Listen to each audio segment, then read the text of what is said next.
The Star Sport podcast is brought to you by Access Credit Union. Access Credit Union, funding dreams for over 50 years.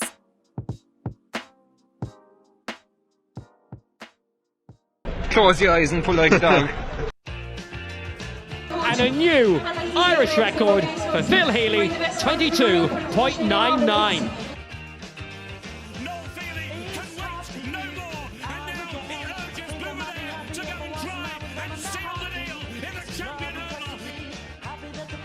Christy Cooney hands over the Sam Maguire Cup to Graham Canty, Cork All-Ireland champions for the 7th time ever. Hello and welcome to the Star Sport podcast. My name is Dylan Mangan of the Southern Star and I'm joined as always by Star Sport editor Kieran McCarthy. Before we get into things, I'd just like to give our listeners a gentle reminder to please rate, review and subscribe to the podcast wherever you get yours. And the Star Sport podcast is brought to you in association with our friends at Access Credit Union. Access Credit Union, where your bank really does matter. Choose credit union, choose local, choose community. Now, our guest on this week's podcast is Clonakilty captain and goalkeeper Mark White, who joins to chat ahead of the club championships this weekend. Clonakilty are in the West Cork group of death, along with Castlehaven, Rosscarbery and Valley Rovers, who are their opponents in their opening clash this Saturday evening at 7:30 in Bandon. Before we get to that though, there's the not so small matter of Cork making it into this year's All-Ireland Senior Camogie final after they overcame their Galway hoodoo at the weekend, Kieran, with a 15 points to 2-6 win. And it's been a brilliant couple of weeks for Matthew Toomey's side. 100%. Like you said, a brilliant couple of weeks. So in the last few weeks alone, Cork have dethroned Kilkenny, who are the reigning champions. And now they've beaten Galway, who are their bogey team of the last couple of years. And I saw a stat doing the rounds after Cork's win the weekend. They'd lost their 8 previous games against Galway. So to turn it around and beat Galway in the All-Ireland semi-final and book their place in the final against Waterford, it's a huge moment for this Cork team to beat. I suppose the last couple of years we've had that top 3, Galway, Kilkenny and Cork. But unfortunately for Cork, they are probably ranked 3rd out of that top 3 because we've seen Galway and Kilkenny both win those All-Ireland's senior camogie titles, and they were both winning league titles as well. And Cork are coming off a run of losing their last 4 major national finals too. So for Cork to get to the final by knocking out Kilkenny, then Galway, like they've done it the hard way. Like, it's the toughest way to get to an All-Ireland final. But as Matthew Toomey was saying after, the job is not done. You still have a final to win. And it's against Waterford, who are back in the final for the first time in, is it 80-something years? I saw it. 1945 was the year. I don't know. I won't be able to do the maths now, but it's since 1945 is the last time they were in it, yeah. Which is incredible. Like, Waterford had a very narrow win over Tipperary on the weekend as well. So we'll have a Cork and Waterford final in the Sunday week, and Cork will go in as favourites off the back of their route to the final. But you have to be wary of a Waterford team that already beat Cork in the Munster Championship not too long ago. So for Cork to get there, absolutely brilliant. Saoirse McCarthy, player of the match. We've our West Cork interest as well, the likes of Libby Cobbinger, Fiona Keating, another Coursies player there. But Cork are there, but they've not won yet. And do you think they'll have to kind of switch their mindset a little bit? Because like you said, they'll be favourites going into this game, and probably in the last 2 against Kilkenny and Galway, if there was an underdog, it might have been Cork, considering the record in recent years. So it'd be maybe a little bit difficult to just switch that mentality now going into a game where you're expected to win almost.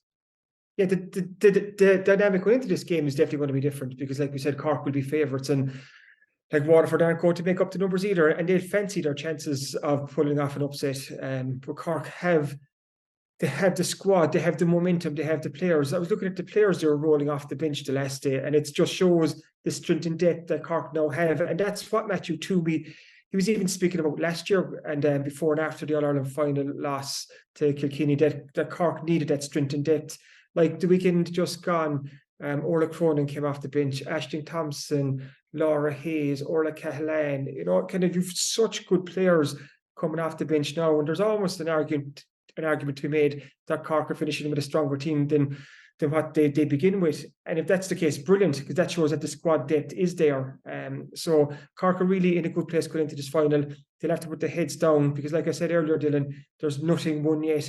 And it would undo all the good work if Cork don't perform against Waterford in less than 2 weeks' time. They have a great chance now to bring the O'Duffy Cup back to Cork. They have a brilliant opportunity ahead of them, but they have to take it. They really do, because we've talked about this Cork team putting their Galway hoodoo, that Galway bogey team, to one side, but we can't forget too that Cork have lost those last 4 national finals, so maybe there's a bit of scar tissue from that. But this is a great chance now to put that to rest as well and get their hands back in the cup and put Cork camogie back on top of the tree again. Yeah, absolutely. They had a 78% shooting accuracy. I took that stat now from Matthew Hurley, or GA Statsman, on Twitter. Listeners of the podcast know him well, obviously. But if they can get near 78% again, it's August the 6th is the final. You would think that would be enough to get them over the line. But we'll move on now. I'm sure we'll be talking about that in the build up to, and hopefully celebrating a win after that game. But moving on from camogie to hurling, and Plunkett have done the double, Kieran. Readers of the newspaper would have seen the sport front page in last week's Star, and we spoke in the podcast as well about the footballers pulling off a tight win against Ballyclough, but the hurlers have done it too, winning their confined Junior B hurling championship final in style, scoring 220 to Ballyclough's 13 points at the weekend. Yeah, if the football final the previous weekend was a tight affair, this was anything but a really convincing win. Like you said, there 220 to 13 points. Plunkett's got on top early and they just built the lead from that, and there was just no catching them. And what an incredible 8 days it is for the club to win the Cork Junior B football title first. And then the following Saturday to follow it up with the hurling crown. It's just an incredible week for the club, and it's one they'll never forget. The players, supporters, management of both teams, just a really remarkable achievement. And not only have they now county silverware, well, 2 sets of county silverware to show off at the clubhouse, but they've also won promotion back up to the Junior A grade as well for next year. So that's a nice silver lining, or a nice added bonus for what they've achieved in the last few weeks. In last week's Star was. I had a stat that I think between the hurlers and the footballers, Plunkett haven't lost a game this season. So now I think it's 19 games between both codes, and they haven't lost one of them. I think there was 1 draw in there. So they went unbeaten through their Carbery leagues and their Carbery League campaigns, and now they've obviously won county titles as well. So just an incredible couple of weeks for the club, and I'm sure that the celebrations will be ongoing, and well they should. Looking here, Cian McCarthy got 9 points against Ballyclough the last day. You had Mike Johan with 6 points, Conor McCarthy, he weighed in with a goal. It was just a really solid, a really top team performance, and they're going to be celebrating this weekend, and long they should. Yeah, it'll be long celebrations, I'd say, out there. Moving on again, we're going to chat now about the Irish National Outdoor Athletics Championships. They take place in Santry this weekend, with West Cork well represented as always. So there's Phil and Joan Healy will be in action, as well as Nicola Tuthill, who was just off the back of a great performance last weekend in the European Under-23 Championships in Finland. She came 4th there. So how is this weekend shaping up, Kieran? Yeah, so this is a very special National Track and Field Championships. It's the 150th anniversary. So the champs will take place at Martin Stadium across Saturday and Sunday. So a feast of athletics for sports fans. I think one of the big names, or the big name we'll see there, is Rashida Adeleke will be in action, and that's huge for these championships. She's obviously been in the headlines for the last couple of months. She's on an incredible trajectory, and she just turned pro there last week, and she's going to Diamond League meets and all that. So she's a young athlete with a huge future ahead of her. But for everything she's done, Dylan, right, and she has done an awful lot, the Irish 100-metre women's record still belongs to our own Ballerine Bullet, Phil Healy. Okay, granted, there's a chance that might go this weekend when Rashida is in action. If it is the 100 metres, Phil's record, I think it's 11.28 seconds, set back in 2018. So given the form Adeleke has been in, you would think that would be under pressure if that's the distance that she's in action in. And if Adeleke is running into 100 metres, she'll be up against Joan Healy, the older of the Healy sisters. She'll be in action there, and she just posted her season's best in the last week or so. So maybe she's hitting form at the right time, and she told me she's going for gold. So that's one to look out for. And if Adeleke decides to run into 400 metres, then Phil will be there for to keep her company. We've spoken in the podcast and spoken to Phil, like she's had a tough 12 months, 18 months, and she's still not back to exactly where she wants to be, but she's hoping for a good chance this weekend, because the Irish relay team is the 4x4s qualified for the Worlds, and they're not too far away. So I think Phil wants to keep what she does. She wants to keep her spot in that team, and she wants to take on what they've built on what she's built on in the last couple of weeks and head into the winter then. So her aim, I think, is to place as high as possible. Like as always, Phil will give it her all. But she's hopefully on the way back, and we'll see Phil back on top of the podium quite soon. But someone who we won't see on top of the podium this weekend is Dara McElhinney, because he's not going to run at the Nationals this weekend. He's told me that, which is a shame really, because he would have been defending his Irish men's 5,000 metre title.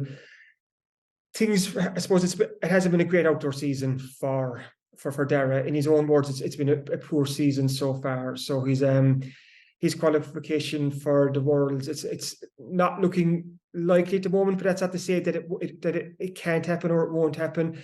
So he's going to try and achieve that qualifying standard this weekend. It's coming up to almost the cutoff point for the World. So he wants to achieve the qualifying standard for that. So we wish him luck there, because we know the talent that Dara is. But it's just the life of an athlete or the life of a sports person. You have your ups and downs. So hopefully Dara will be back on the up quite soon again, and no doubt he will be.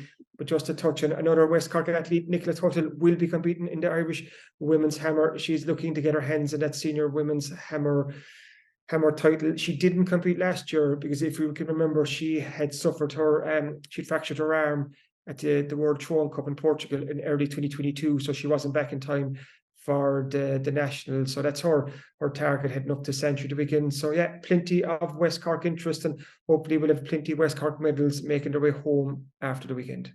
Yeah, loads in action there. And just like a couple of times there for people listening to the podcast, if they want to keep an eye out, on Saturday at 1:30 is when the women's hammer event is on. And then Sunday's the kind of the big day on the track. There's live coverage in RT from 6:05 until 8:30. So that would include things like the 100-meter final, the 400-meter final. I don't know if the relay is included. That I think that's a little bit after the television coverage there, but those are just a couple of times to keep an eye out on for people there. We're going to take a very quick break now, and we'll be back in a moment to hear from Mark White, but also take a look at this weekend's action in the club championships. The Star Sport podcast is brought to you by Access Credit Union. Access Credit Union, funding dreams for over 50 years.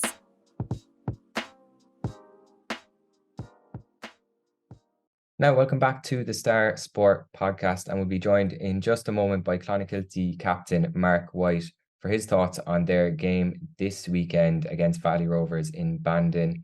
But first, Kieran, there are plenty of games taking place this weekend, and you have a couple of highlights for us and what's coming up this weekend. So yeah, the county championships they throw in this weekend. It's football first up, and it's a feast of football starting this week, and there's loads of West Cork interest. So like you said, we're going to hear from Clonakilty goalkeeper Mark White quite soon, and Clonakilty are in action. They're in action in their group opener of the Premier Senior Football Championship against Valley Rovers on Saturday in Bandon at 7:30 p.m. But there's a load of games begin. Like I said, huge game in Clonakilty on Friday night in the Premier Senior Football Championship, and the same group as Clon and Valleys. We have Castlehaven against Carby Rangers, so two very familiar rivals facing off against each other. For Seamus Hayes, he's the Carby Rangers manager. It's his first county senior championship game in charge, and he's coming up against a very experienced man in James McCarthy, who's in the hot seat for Castlehaven again this year. So that'll be a fiercely contested local derby. But looking down through the other games, let's look at Saturday. We've O'Donovan Rossa kick off their Senior A Football Championship campaign against Knocknagree in Macroom at 3 p.m. Also in the Senior A Football Championship on Saturday, Newcestown and Dawneys at West Cork Derby in Rossmore at 5 p.m. St. James's make their debut in the new Premier Junior Football Championship grade. That's also Saturday. That's at 3 p.m. in Timoleague. In the Premier Intermediate Football Championship, Bandon take on Rockchapel in Clondrohid at 4 p.m. while Bantry Blues, last year's defeated finalists, take on Ivlera in Cahill at 5 p.m. We also have Castletown Bear in action in the Premier Intermediate Football Championship. And that's just almost the tip of the iceberg, because the likes of Gabriel Rangers, they playing in the Intermediate A Championship on Sunday. So as you can see, that's just a quick selection of some of the games that are on, and there's previews of a lot of those games in this week's Southern Star. So looking at the county scene, it's hot and heavy. I know too that the Carbery Junior Football Championship is going in again this weekend, as is the Carbery Junior B Football Championship. So it's an incredibly busy weekend of football. So there's no shortage of games or choice for football fans this weekend. Plenty there for people as well across the weekend. So there's you could probably go to maybe you could probably, if you wanted to, go to maybe 5 or 6 games this weekend and not miss anything there. So there's loads on. But we're going to hear from Mark White now, who is, as we've been mentioning, playing in that game for Clonakilty in Bandon against Valley Rovers. And Clonakilty will want to be getting off to a good start here, won't they? Exactly, because they are in the self-christened, or the Southern Star christened West Cork group of death. We love our West Cork group of deaths here in the Southern Star, because it means we have a lot of local derbies to look forward to. So along with Clon and Valleys, you have Castlehaven and Carbery Rangers. So Clon know that Ross and Haven are waiting for them in the next couple of games. So they'll be eager to get points on the board on the first day. And we've seen with these, the revamped county championships, this is the 4th year of them, that this round robin stage, it's so important to get points on the board at first day, because it almost alleviates the pressure some bit. So Clon will be targeting this game against Valleys, but Valleys will be doing the exact same on the other side. They'll be seeing this game against Clon as one they can win. For Clonakilty, if you go back 2 years ago, they got to the county final against the Bars, and they were the story of that year's championship. They were really impressive. But last year, then Clon didn't even get out of the group. And so it just shows a kind of the high of 2021, the low of 22. So which Clon team are we going to see this year? I think that's we'll find out in the next couple of weeks. This Clon team has a really strong foundation, a really strong defence, and Mark White in goal is one of the finest goalkeepers in the county. And I was actually, after I was talking to Mark for this interview, he name checks Hawley O'Neill, the former Clon manager. And Hawley O'Neill, people listen to this podcast will know that he's one of the top experts in football in West Cork, if not the county. And after Mark name checked him, I just gave Hawley just a quick ring, just for a few words about Mark. And he was telling me that he thinks Mark is one of the best goalkeepers in the country, not to mind the county. And it's just for whatever reason, Mark decided to step away from the Cork panel 2 years ago. And whether that will change or not, we'll just have to wait and see. I asked him about that, asked Mark about that, as you'll hear quite soon. But what Mark is, he's the modern day sweeper keeper, because he's played outfield a lot, all the way up to under 21 with Clonakilty. So he's so comfortable out the field with the ball. Like, he's 6'4", he's so athletic, he's strong, he can strike the ball. But the fact that he's played out the field, he just knows what to do when he's out there. So I like that his goalkeeping skills. You have a really good footballer in there. So like I said, Clon have that good base, that good goalkeeper, where they've come up short in the last couple of years since they lost Dar Roche, went back to on Gaeltacht and Kerry. Is, can they score enough? Have they enough marquee forwards to get them the scores? Again, we're going to find out in the next couple of weeks. But as you'll hear from Mark White now, he's looking forward to the start of the club season. But we start off first talking about the evolution of the goalkeeper, especially at the intercounty side of things. Delighted now to have Mark White on the podcast with us. And I know Clon's big game this weekend, is one of the major games of the weekend, but there's a little matter of an All-Ireland football final on Sunday as well, Mark. And I just want to get your thoughts as a goalkeeper, almost on the evolution of goalkeeping at inter-county level. We've seen it this year with Oran Lynch, with Derry. Look at the semi-final against Kerry. He scored from play, and so did Kerry goalkeeper Shane Ryan. We've seen Niall Morgan in the past as well. And the role has really changed. So what have you made of that evolution of the goalkeeping role? Yeah, it definitely has changed. I think goalkeepers are becoming the 16th outfield player really at the moment. Like you said, you can tell by the likes of Niall Morgan, Shane Ryan, Lynch, they're starting to score from play on a regular basis, not just a once-off attempt now in the championship. But it does add a different, I suppose, perspective to the game and a different attacking threat that a lot of clubs haven't really, well, they used to have tried to organise a defence against, whereas now they're going to have to try adapt to it. Like, you're no stranger to coming out of goal yourself. Like, you're obviously an outfield player when you were younger, and even in goal for Clan. Fans of the county championship would have seen you burst up the field over the last couple of years, and you become that extra man for Clonakilty. But do you think, Mark, that we'll see this develop more in the club game as well? I think so, yeah. Just you can see it even from club level. Goalkeepers are starting to venture out and try and be the overlap and get on a bit of ball in the back line, try build that attack. I mean, it was something that Hawley O'Neill pushed for me to start doing in the last couple of years when he was involved, and I suppose I've just tried to take it to a more effective level now in the coming year. You're, like I said there, like, you played outfield before with Clan, so you're very comfortable with the ball outfield. So when you're coming out from the goal, you feel that comfort. Like, you don't feel that you're out of your comfort zone. Yeah, at times. I mean, a lot of the times teams will step off the goalie and try and mark the outfield players, which does give you a bit more space than if you were being tackled and stuff. But like you said, I used to play outfield when I was younger, up until under 21, so I'm kind of used to being on the ball and stuff like that, so it's not too bad. Like, being a goalkeeper is one of the most important, not the most important position on the field as it is, but this new quarterback role adds even more importance to being a goalkeeper, whether that's club or inter-county. So should we put a couple of euro on you popping over a few points this year for Clan? I wouldn't be putting that now on me. I'm not one to be shooting. And as well, like we talked about inter-county, you've obviously played for Cork before for a couple of years. You stepped off the panel before the 2022 season, and we haven't seen you now in the past 2 years. But is that something, Mark? You're still young. You're still 25. Is that something you're open to again, like a return to inter-county level, or where does that stand right now? I haven't really given much thought to it, to be honest. I'm just kind of focusing on club and giving the majority of my time now to the club at the moment, and just trying to be successful now in this year's championship, and then we can see then when that's over how things will play out.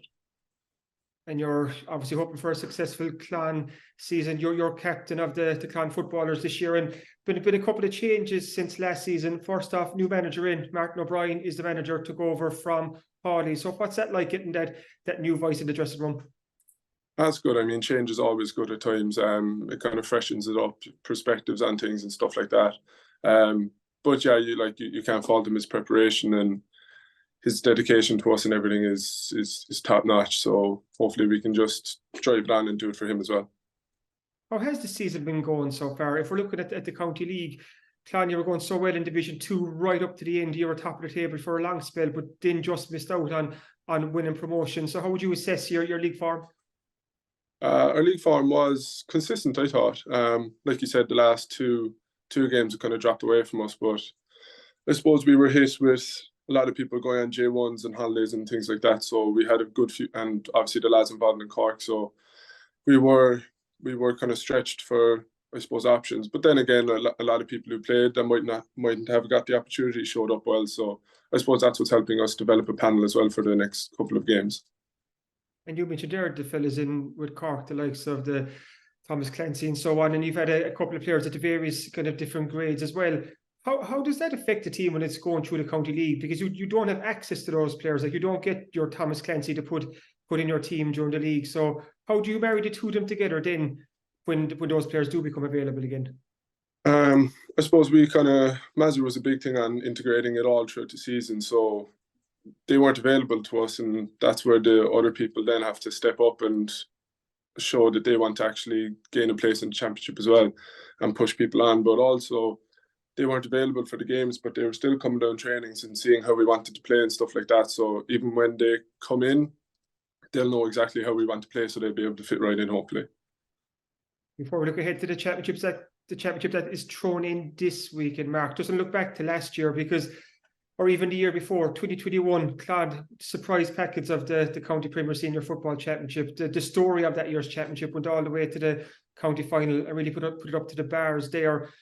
But then I suppose the hope we all had was that Clon could build on that last year in 2022, but it just didn't work out. It was a tough campaign for Clon. Didn't get out of the group, albeit a very tough group with Nemo and Haven there as well. When you look back in 2022, can you put your fingers on what actually went wrong for Clon? It's tough. I mean, you can say that we had a tough group or whatever, but I don't know. I'm not sure, to be honest. I think it was almost, were we expecting to just get out of the group anyway? I don't know. Was it just a bit of complacency on our side that we took it for granted? But then again, when you're at the group like us, you probably shouldn't be. But I don't know, did we just fall into that trap maybe? But look, yeah, we're just taking it. We're going to rectify that now this year, and we're just going to take it one game at a time and not look beyond valleys now next weekend. If we thought last year's group was tough, Clon are in the West Cork group of days, which is music to the ears of myself and the Southern Star. I love having all the West Cork teams grouped in together. So we've Clon, we've Carby Rangers, we've Castlehaven, and we've Valley Rovers in there as well. So that's another tough group. And what was your reaction when you saw those names drawn out? Yeah, well, to be fair, since the groups, I suppose, got redone, like Premier Senior and stuff, I don't think there's actually an easy game in any group. So, like, you can't be going around to the impression of trying to buy your draws or something like that. I think every group and every game in every group will be tough and will take a toll on lads, which will obviously feed into the hectic schedule that's coming up over the next couple of weeks. And like you said there, we're getting used to these new county championship, the new format. It's the 4th year of the group stage, so we all know how important that first game is. And for Clon against Valley Rovers and Bandon on Saturday night. So how important is it to get points on the board in the first round and have that to build on then? Yeah, I think it's very important just for any team, but I think it's specifically important for the likes of the dual clubs. I mean, we're starting out with the game against Valleys, but then we've 2 weeks of hurling, so before the Ross game. So I think having those points going into the Ross game hopefully will alleviate a lot of the pressure if we didn't. So hopefully we can get a result against Valleys. Like I was saying too, Mark, we're getting used to these group stages now. So what have you learned about them over the last couple of years? The 3 groups of 4, so you've 3 group games, like we said, important to get an early start or get a good start. But on the flip side, if you don't get that win in the first game, you have those 2 chances then coming up to try and get points on the board. Yeah, exactly. I mean, it does provide more games what everyone wants, and more chances. You know, if you do happen to be unlucky one game, at least you have 2 other games to make up for it. So that's good. But it does, I suppose, highlight the importance of a squad. You need a solid squad, really, like 23, 24 players to be available each game, just because obviously fatigue and everything will come into play with the schedule. And it just shows the importance of the squad to have people to get through, hopefully then to the quarter and semi-finals. That almost leads back into what you were saying earlier about the league campaign, building that squad, the likes of Dara Goff kind of coming on board. You know, you've these young players in Clon now that are stepping up as well. So how would you assess the strength of the panel right now? Yeah, I think we're good. I think we had a few lads left after last year, so 2 or 3. But like you said, we have young lads coming up now. We've Aaron Cullen and Dara Goff, they're involved with the minors or in the 17s last couple of years. And, you know, we've other lads who were gone off football maybe and came back this year as well. So, we have a good, strong panel now, and I'm fairly confident in the strength of our panel as well. I think we're all delighted to see Liam O'Donovan back in the Clon jersey a couple of weeks ago. That man has gone through, it's cruel, the journey he's been on the last couple of years. But to have him back around the group again, like he's a huge asset on and off the pitch. Yeah, he is. I mean, definitely. Everyone knows what type of a player he is and what he brings on the pitch, and that can't be faulted. But even off the pitch, I mean, standards and driving standards, he's obviously involved with Cork, so he knows what the highest standards should be. And he, to be fair to him, like he just tries to drive it then in the dressing room as well in the Clan. How much do you look forward to the county championship thrown in the next couple of weeks? Like, it's going to be hot and heavy now, hopefully for the next 6, 8, 10 weeks for Clonakilty or longer. So is this the part of the season where you've been counting down the days in your calendar for the last couple of weeks? Yeah, absolutely. I mean, these are the days where you remember training in the dark nights of January and February and just waiting for the sunny evening then in Bandon at 7:30. That's what it all comes down to, I suppose. I mean, if you weren't looking forward to the championship, then there's no reason why you should be putting yourself through hard trainings at the start of the year.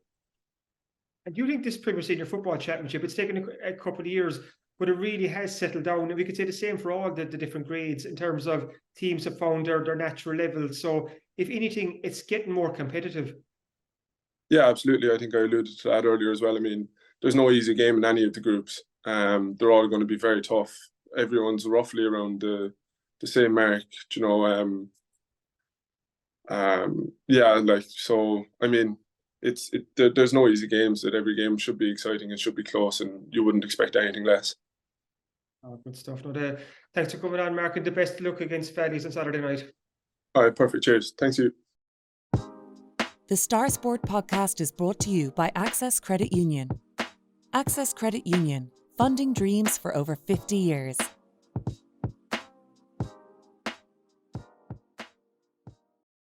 And welcome back to the Star Sport podcast. And now we're going to take a look at what's coming up in this week's Southern Star Sport. And Kieran, it's a bumper section with loads of previews of the club championship games happening this weekend, isn't it? Yeah, 24 pages coming out this Thursday, and we've lots in there. Like I always say, something for everyone. It is GAA heavy this week, but no wonder, like we said earlier, with the County Football Championships and the Carberry Junior Championships throwing in this weekend. So interview with Mark White in there. I also got up with Seamus Hayes, the new Carberry Rangers senior football manager, to talk about how he's acclimatising to his new role. And I also was speaking to James McCarthy, who's the Castlehaven senior football manager, about his thoughts ahead of the championship. And we also have interviews with St. James's, O'Donovan Ross. We'll have Nooses down in there. We'll have Island Rovers. So as you can see, we've plenty of reading. So before the county championships throw in this weekend, you need to read the Southern Star. You need to keep up to date with what's going on here in West Cork. And we also have plenty of reading on the Carberry Junior A Football Championship. We have a double page spread where Tom Lyons looks at the 16 teams who are starting this race for the Mick McCarthy Cup. So good stuff there from Tom, and plenty of reading in that as well. Obviously, Oliver Plunkett's County Junior B hurling final win gets the star treatment, as do the Cork camogie team. And the results, so the Carberry under-21 hurling championship finals have been ongoing this week. So whether it was St. Colum's, who fielded for the first time in 10 years, winning the under-21 C title on Sunday night, or whether it was Newcestown getting their hands back on the Carberry under-21 A hurling title, they beat Bandon. We have all that, so fans of those clubs won't want to miss it. Also, the Cork LGFA League finals were on the weekend just gone, and there was Carberry and West Cork success there too, and we have that. Joe McCarthy also fills us in on the success of the West Cork under-13 team at the Foyle Cup up in Derry. So not too long after West Cork did so well in the Kennedy Cup, we get a third place finish in the Foyle Cup. So Joe's all the news and reaction from that. So like I say every week, there's something for everyone in this Thursday's Southern Star, and especially with the County and Carberry Football Championships coming up, it's not to be missed. Yeah, and we have a great offer for podcast listeners and sports fans as well ongoing at the moment. If you are further afield from West Cork, or you can't make it to the shops and want to subscribe to the Southern Star, you can get the e-paper and full access to all the premium articles on our website at the moment for 50% off for your first 2 months. So that's just €1 per week for your first 8 weeks. The code for that is on screen now or in the description of wherever you're listening. Just head to subscribe.southernstar.ie, enter your details, and you'll get an exact replica of the newspaper, like I said, for just €1 a week for the first 8 weeks. In this week's Southern Star, we also have a brilliant West Cork summer recipes supplement. So there's 12 amazing recipes you can try, supplied by local food experts using West Cork's finest ingredients. So it's not one to be missed for food fans either. As always, thanks for listening to the Star Sport podcast, and thanks again to our sponsors at Access Credit Union. If you've enjoyed this, please remember to rate, review and subscribe wherever you get your podcasts, and we'll be back again next week. Thanks for listening.